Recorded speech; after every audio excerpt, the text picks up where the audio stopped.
Nicole Auerbach, The Athletic, congratulations.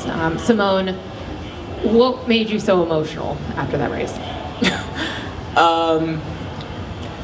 I think anybody who really knows my journey knows how hard it was to get back into the pool, to be cleared to get back into the pool, going to practice and getting my butt kicked every day, missing intervals, having to modify things until I finally got strong enough to even complete a whole week of work. I basically started from ground zero. So, I mean, to make arguably, in my opinion, the best Olympic team ever in swimming, with what I went through, and really only, I guess, 18 months of good work, is something that I can be proud of. It definitely wasn't the result I wanted, but when I really think about how far I've come and the mountain I really had to climb, I think that it's really important for me to look back and be proud of myself for continuing to fight through this process and believe in myself.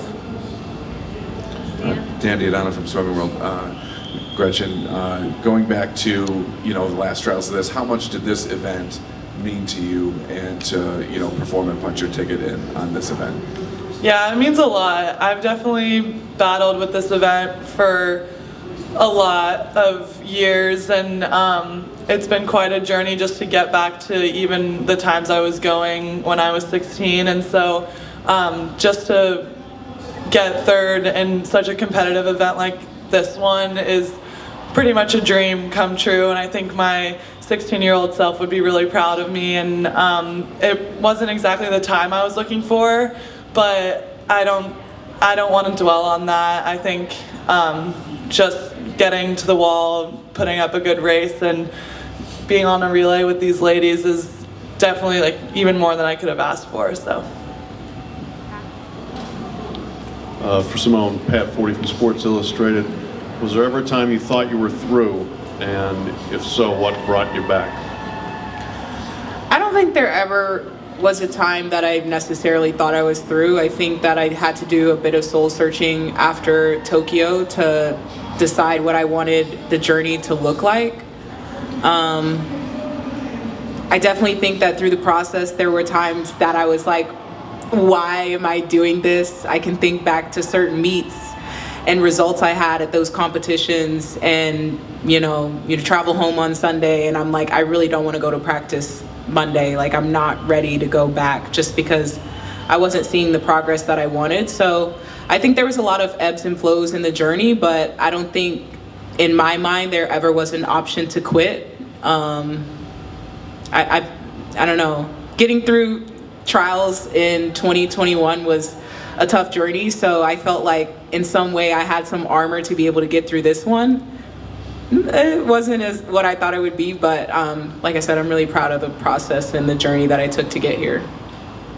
Chris Harris with WSMV in Nashville. Hi, Gretchen. Hi. Congrats. Thank you. Could you describe what this week has been like for you? You set a record, you punched your ticket in one event, and now you're going in at least one other with still another race to go. Yeah, it's been really, really exciting. When I do think about the last trials, it's like, wow, I've come such a long way, and I couldn't be prouder of myself and just happier with where I'm at in the sport. I'm really enjoying it. I love what I do, and this meet has just been a blast with everyone, and I'm definitely looking forward to doing the 50 free. I was telling Torri, I was like, I only have 150 left of racing, so I'm looking forward to the sprint, splash and dash. But all the swimming thus far has been pretty insane, and I'm just really happy with everything. This is Yen Lee from SwimSwam. This is for Simone. How specifically did moving to train with Bob Bowman help you with your swimming resurgence? I think it was a lot of things. I think for me, first and foremost, it was just on the emotional and mental level. I think he knows what it takes to bring an athlete from a tough spot back up to the top. I mean, he did it with Michael, he did it with Schmitty. I feel as though he's helped a lot with myself, and I think he really understood what overtraining was and the effect that it had on my body, and really had a comprehensive plan on how the progression of my training would look like. And I think overall I wanted a coach that there's nothing in it for Bob. It's just simply his care for me. He's accomplished as much as he could, and probably, I mean, I don't know, I'm not describing this well, but he's accomplished a lot in this sport as a coach. And I think just having that support and that mentorship, and him just telling me that he wanted me to focus on having fun in this process, I think was something that was really important for me. And so I think it really started obviously on the mental, emotional side, but I think physically, some of the things we talked about, I think he just knew what to do to hopefully get me back up to the top. Henry Bushnell from Yahoo Sports. Simone, another question for you. Thinking back on 2021, what was your Tokyo experience like? Were you able to enjoy it at all? Or? No. So does that at all frame what you're feeling tonight, and you're able to now look forward to over the next 2 months? Yeah, I think so. I'm going to be honest, I haven't thought too much farther ahead than getting some rest, finally getting some sleep. I think the pressure's off a little bit, and just trying to do my best for the 50 free. I think Paris is going to be a blast. It's a different spot than I'm used to right now with only being a relay swimmer, but it's my third Olympic team. That's something that's really hard to accomplish. I hope that I can be, a leader to these women and men on the team to just be their very best, to fight for Team USA, to fight for themselves, and that it's a different role, but it's something that I'm really excited about. I think I'm going to have a lot of fun, and so it's not something I thought too much ahead on, but I think that it's going to be a blast. Congratulations, Darcy Maid from ESPN.com. For Gretchen and Torri, does seeing what this means to Simone kind of put things in perspective about making this team, and also give any extra motivation for competing in this relay?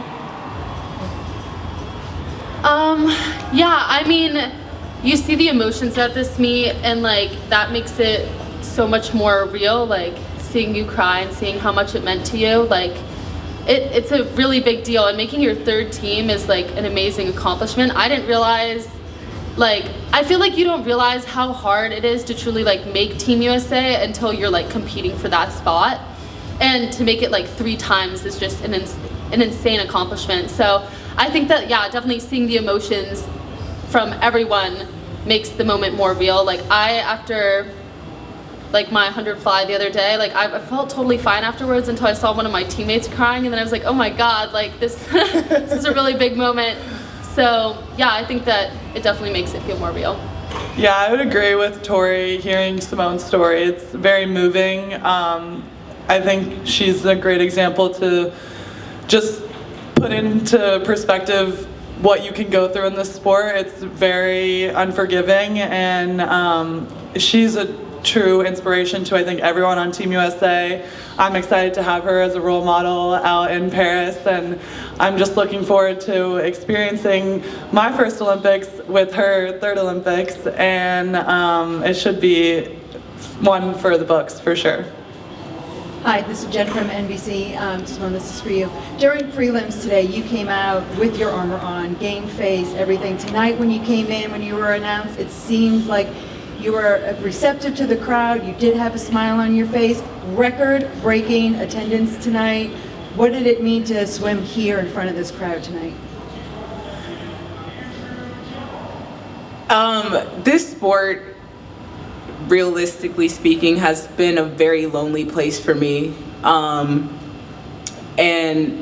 I think that after Tokyo, I felt even more alone. I didn't feel as though I got the support that I would have hoped for, or the grace in talking about my journey that I had hoped for. But being in this arena and being surrounded by these fans honestly has been so healing. I remember the 200 free, I think maybe it was the 200 free semifinals, getting out and hearing the crowd cheer even louder. And just to know that these people are just excited to see me swim again. Swim at this level again is something that's really special, and I don't take it for granted, and it's something that I think I'm appreciating even more, that I'm not as lonely as I thought I was, and that there's people who really care and are excited to see me swim and be an inspiration. And for the longest, it's not something I've been able to necessarily understand or recognize, but I think that being here and hearing how the crowd has been cheering for me has been really special. Last question, Maggie. Maggie Hendricks with Olympics.com. Simone, you said that Bob wanted to show you that swimming was fun again, and I mean, you look happier. Are you enjoying swimming again?